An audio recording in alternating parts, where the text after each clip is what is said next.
Hello. I'm out doing a bit of scouting today, and I had the opportunity to try out some new gear, and I thought I'd set some traps and maybe look for some whitetail sheds, but I thought, hey, why not film something while I'm out here? Got some cool new stuff. My buddy Dale Bird at Bird Leatherworks has been working on some stuff for me. So this is a lock cover for a muzzleloader that protects it from rain and snow, keeps your flash hole and your primer and your flint dry. And then this is a possibles bag that he's built for me out of leather with, of course, the Scottish thistle on the front. So Dale, a member of Clan Douglas, building us some gear for Clan Bruce. I thought that was pretty cool. And the Scottish theme was thematic. It's late February here. Things are kind of winding down when it comes to hunting and trapping, but I still got the opportunity to harvest some rabbits, and I wanted to show you what my loading procedure was for this arm. This is a New Englander from Thompson Center. It's a discontinued model. These are handy lightweight muzzleloaders that they made multiple barrels for. This one is actually a 12 gauge barrel, which I like for squirrels and cottontails. And I thought I'd show you the loading procedure, which is fun. So this is going to be my typical small game load. I'm hoping to load for turkeys this year and harvest one. That'll be a heavier load. So this is going to be approximately 75 grains of FFG, German black powder, and then 1 ounce and 1/10, I believe, shot equivalent. So we'll start with measuring out our powder. I've got a brass powder flask instead of a horn. You never want to load directly from your horn, because if there is a spark in your gun, if you recently fired it, you could cause a combustion of the entire horn. So we don't want to do that. So we are loading from this flask into these simple brass powder measures. I'm going to use a smaller one. So these are volumetric measures. So this is going to be approximately 75 grains of black powder. The same measure filled with shot equates to just about 1 ounce and 1/10 of lead shot. So into the bore. Okay, we've got our powder in. On top of the powder, we're going to put a nitro card. That's going to make sure that the powder is adequately compressed and is not expanding beyond what you would like in the chamber, and that's going to give us reliable ignition. So nitro card is just a thicker piece of cardboard that's bore sized. I got these from Track of the Wolf, which has got literally everything from muzzleloaders.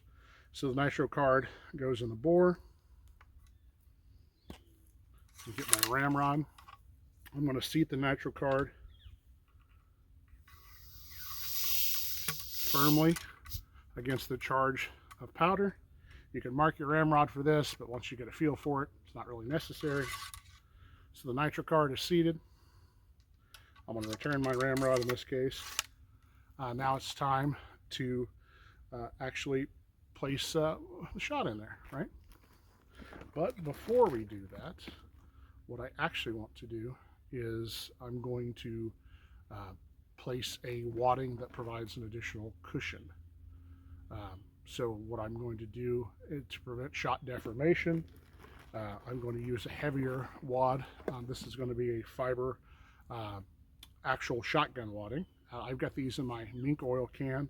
Mink oil is a natural lubricant that also will grease your bore and reduce fouling. Plus it smells pretty good.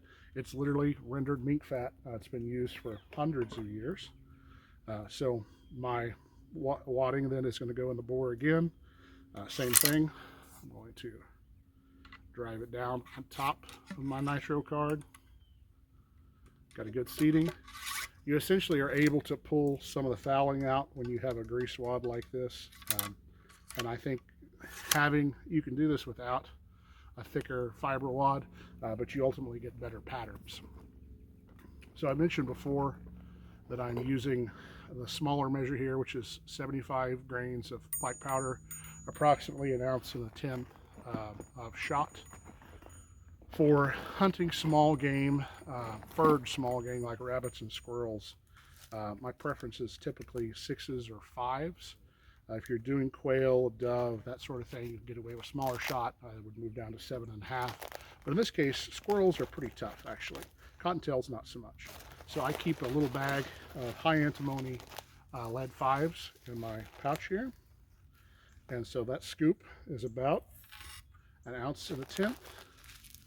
More traditionally, you would see someone use a shot bag or pouch. Sometimes they have a little nozzle where you can dispense a given amount.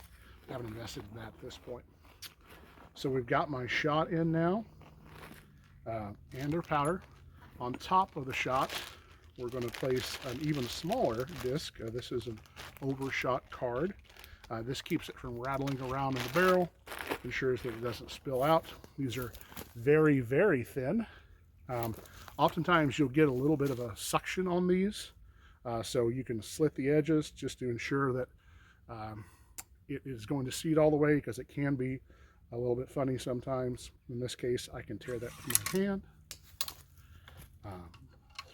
I will go ahead, seat that against the powder charge.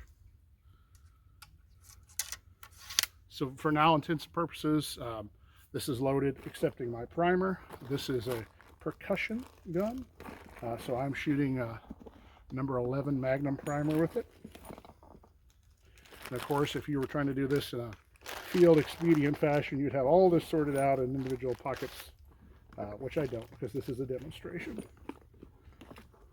So I'm just going to grab my primer tin here.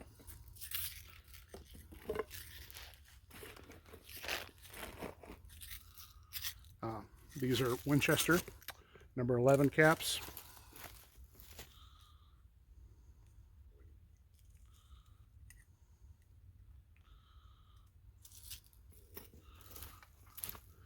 Get my hammer.